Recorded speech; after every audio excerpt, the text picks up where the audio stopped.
Hello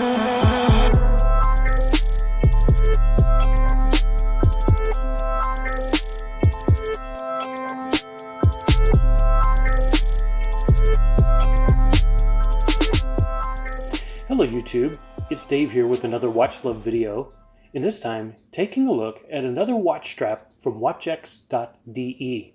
If you've seen any of the videos on my channel, you know that I absolutely love the straps from watchx.de. Mac is a great guy over there and offers wonderful straps at reasonable prices. And this is really a godsend to me because I have thrown away so much money on straps that look so good online.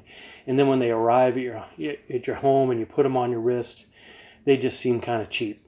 It falls flat. It's not good enough for the watch that you spent a lot of money on.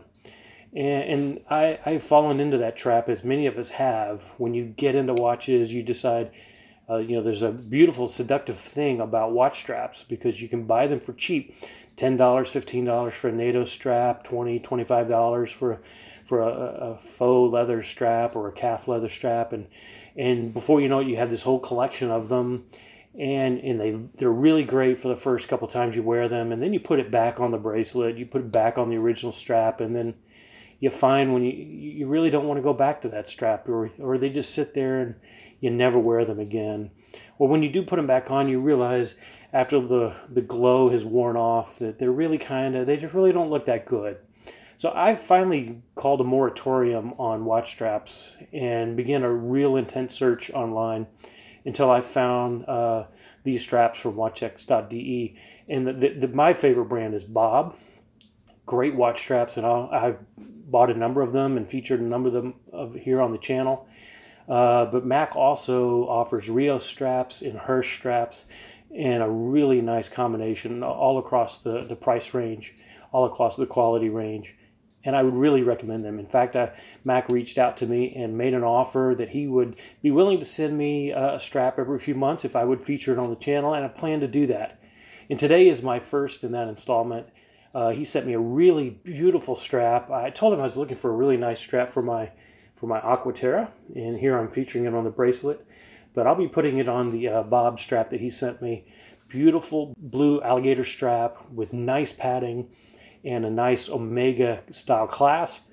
And the watch looks like $1 million, and I think you'll agree. So at the end of the video, I'm going to take a close-up look at that. But what I want to do now is take a look at my collection of straps that I've built up over time, show you some of the mistakes I've made, and show you some of the beautiful Bob straps, some other straps that I've gotten from Mac. And then we'll take a close-up look at the new strap that he sent me. So Mac, thanks for sending that out, and let's now take a look at these straps. All right, so hey gentlemen, let me begin with this question. Does this look familiar to anybody? I'm sure it does. I bet many of you have a collection that you could lay out that looks just like this. A whole ton of what you thought were really low price NATO straps that, hey, what's it gonna hurt? $10, $15, $20 here and there. And then all of a sudden you have the price of a really nice Seiko laying on the table. And instead what you have is a bunch of watch straps that you never wear. So that's kind of what happened to me here. And part of the problem is I used to be into bigger watches, so I had a lot of watches with 22 millimeter lug widths. And a lot of what you see there are 22 millimeter wide straps. You'll notice a bunch of Bond straps on the left, and those were just different colors, different sizes, some with the black PVD, some polished, some brushed. I had to, of course, do the Speedy Tuesday strap there on the left for my Speedy. I have the yellow and black that I had for my Marathon. I absolutely love that. Probably the one that I still use is just the plain Bond. And then I use the blue and black on this guy right here, my Aquaterra. And that looks beautiful. But really, most of the ones you see on the right, I haven't touched in years. Even the leather ones, I have a beautiful leather one, but it's sometimes too thick to fit between the spring bars of the watch. So, it goes to show that you can get really excited. You can buy some straps here, buy some straps there, and before you know it, you have way too much money in straps that you're never really going to wear.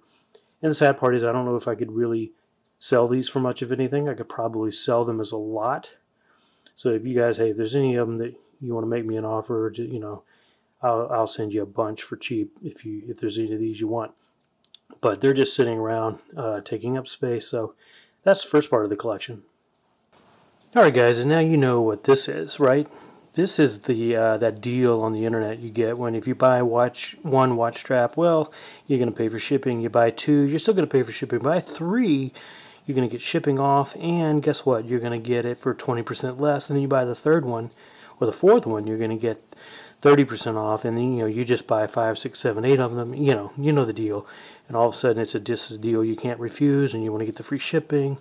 And what's 70, 80 bucks of watch straps? Except that I almost never have worn any of these. I used to wear them on my SKX, but man, it couldn't beat the Jubilee bracelet that I had for it. Some of them were just too bulky. Some of them weren't exactly 22 millimeters like I hoped they were really 21, and so it left gaps in. And of course, these are all mostly 22 millimeters. And so, some of them really look good. Some of them still get a little bit of life. But most of them, I don't think I've really touched these in a long, long time. And I really, what I don't like about them is they're really thin. And that goes great on certain styles of watches. All these would look wonderful on my Hamilton khaki field watch, but unfortunately it's 20 millimeters, and again I bought this for bigger watches, and so now I'm stuck with a bunch of these. Alright, and this is the last round before we get to my really good collection of straps. Starting from the left, you got the rubber straps, and that's just 3 that I'm showing you. I got a bunch of rubber straps. You just think rubber's really going to switch it up, but again, those are the 2 on the far left are 22 millimeter. Doesn't fit any of the watches I own. Then you have the 3 colorful watch straps. Sometimes you just think, wow, a splash of color will do. That'll really change up the watch, and yeah, it does, and it becomes a little gimmicky, and you find yourself really not wearing it much anymore. Though I do that orange nylon strap, I do wear that with my Hamilton khaki. It still has a little life in it. And now as we move to the right, these are what I call cheap leather straps that you think are going to transform your watch, and then you realize it's just cheap leather. Now this Hadley Roma here is probably the best quality of the ones you see here, but even that was pretty cheap. Very thin, if I can get it to turn there. Very thin, didn't really do much for the watch. These are some Christopher Wards that were on clearance. I really bought them for the Bader strap, but the Bader clasp that came on them. Those were cheap. I paid 15 bucks for those, but still, I mean, it's you would think you're going to get a high quality leather here, and what you end up with is something really, if I can get the focus, really thin. And I wanted something thicker and more robust, and this certainly was not what I was looking for. But if you look at the rest of these 3 on the right, I mean, those are classic looking straps, and they got them really cheap. And then once you get them, you realize they're not that exciting. They're very cheaply made, and they really make your watch feel cheap. So again, this is the background. This is everything I bought before I ran into my Bob watch straps and the quality that I get from WatchX.de. So let me show you those next and show you what to me was finally the life-saving find in my quest for a good watch strap. So finally, guys, these are what I call my keepers. These are the ones that I wish I had bought from the beginning and not thrown away all my money on everything you've seen up till now. And so now the ones on the right are either name brand or unbranded straps that I've purchased that I've paid a little more money for and was glad I did. On the far right, those 3 I have from my khaki field, my Hamilton khaki field. Then you see the black right here. This is my Omega strap that I paid a lot of money for, but I'm glad to have it perfectly fit for my Omega Speedmaster. The blue one there, again, not a name I know, but I paid a lot more money for it. Paid 60, 70 bucks for it. And then this, of course, is my Hamilton that I wear on my Hamilton chronograph that I paid over $100 for. So there's a lot of money in these straps over here, and they're all keepers. But everything you see on the left, I've purchased or received from WatchX.de.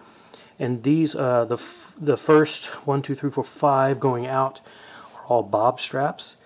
And the very last one is a Rios strap, but it is a wonderfully beautiful leather that's really smooth and really has aged well. Very happy with the strap, but you can see very hardy, very robust, and just really adds to the quality of a watch strap. This is a 22 millimeter that over the years I kind of squeezed down to fit on my 21 millimeter Omega Speedmaster. We have here the Nitec. This is the beautiful, really high quality, but nice and thick with a nice leather on the other side, underside. This is again that $15 Christopher Ward Bader strap. Really nice, but very, very pleased with this one. I've already shown you this one in a previous video. This is a bob strap that I purchased for my Hamilton chronograph, and it's just an absolute beauty. Very thick and robust, and really it is everything that the Hamilton aftermarket strap is for this. So very, very pleased to have both the bracelet and this gorgeous strap anytime I want to mix that watch up. Of course, these two are solid color. I believe this is a vintage leather, though it looks very similar to the other leather. Both of these are excellent. This is 22 millimeter. I wear it on my Speedmaster. This is 20. I wear it on my Aquaterra and it really looks good on my Seamaster 300. So these are really thick. These are the Marino straps. The Marino or the Chrono. The Marino is the higher quality. And then the Chrono strap is always the thicker, around 6 or 7 millimeters, tapering down to about 2 or 3. So really, that's a beautiful strap, both of those. And now this is the one I want to show you. This is the one I just received. It is absolutely gorgeous. This beauty just really sparkles. It really turns my Aquaterra into something special. Max sent the clasp, the Omega style clasp to go with it. This guy is very solid. There's no play. Snaps very nicely. Really holds. There's no jiggle, no wiggle. Really holds the strap in fine. And this beauty just really transforms my Aquaterra into a worthy piece. And what's important about that is I pay a lot of money for that Aquaterra, and that bracelet alone is worth $800 or $900. And so when you take off an $800 or $900 bracelet and you put on something else, you want it to look like that it came with the watch. And this really looks like it came with the watch. I mean, you can see the detailing. There's the beautiful contrast stitching. And there's a nice depth to the grain, because this is a cow leather with an alligator stamping in it to give it that pattern. And it really does create a beautiful look on the Aquaterra. So now let's go to a wrist shot and we'll take a look at it. And here we have it, the Aquaterra in blue dial with this gorgeous bob watch strap. And it looks absolutely fantastic. We'll get a close-up shot, let you look at it here. With the beautiful, well-made Omega clasp. And again, that clasp is $400 or $500 if you buy the Omega branded one. This is a great substitute. It fits really nicely. What I like about it is it holds the end of the strap in there very nicely. It doesn't stick out on either side. I've noticed a lot of the cheaper aftermarket ones I've tried to buy and wasted my money on ended up just sliding around way too much under my wrist. This holds it in nicely, and then when I snap it down, have no problem keeping it securely fastened. And so it really just looks nice on this watch. It really is worthy of the Aquaterra, and I'm just really pleased at the quality. I'm really impressed with the thickness again of these. When I get this watch, it's going to be nice and stiff, and this is the hard balance that you find. You see it bends easy here because it's thinned out. The padding runs along in through here, and the balance you have is that the thicker it is, the harder it is to break in. But the good thing about this strap is you can really roughen it up a little bit, and it doesn't hurt the look of it. So the first day or two, I just squeeze and curve the strap, and I'll sometimes wear this for about 3 days without taking it off, so that I can really have it conform to my wrist. And during a meeting, or if I'm sitting around at work, I'll, doing some reading, I'll just take the watch off and flex this for a while, and it gives it a nice curve, and it stays curved, and then it provides a nice fit on the wrist. I also love too that some cheaper straps, you really see the padding bulge up right here. but this really curves really nicely into the end of the watch, and just a fine piece all around. So again, thank you, Mac, for sending this along. It just really makes the Omega Aquaterra really shine. And so do yourself a favor, don't waste a lot of money on cheap straps. I mean, this strap is about $35, so you're not talking about a huge investment for something that's going to last you a long time and really look amazing on your watch. I believe the clasp is around 60, and so that really is a nice additional feature. If you don't want to pay the extra money for the clasp, you can buy this with a tang buckle. It's a different strap, but make sure you're buying the right one.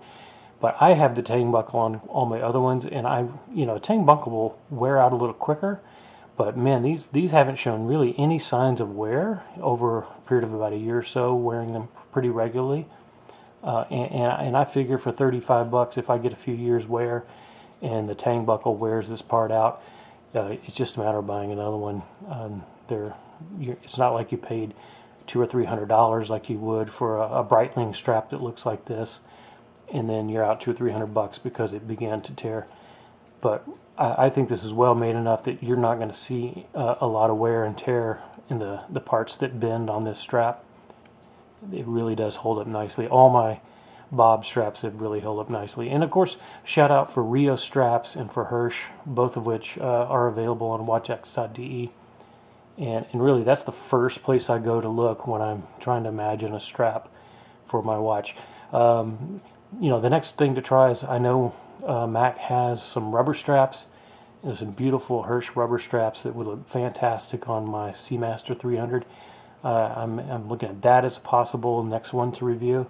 If you have ideas, or if you want to check out the site and you've seen my collection and you can think of a strap that would look good, let me know. I'll reach out to Mac, see if we can get it, and take a look at it here on the channel. So anyway, hey guys, we've all burned a lot of money on straps, so let's back off a little bit. Let's be a little more careful, and this is how I'm careful. I just go straight to watchx.de for my watch straps needs. Alright guys, thanks for tuning in. I appreciate it. I appreciate if you can give me a like and subscribe, and stay tuned for more content on the channel. Thanks a lot, guys. Bye-bye.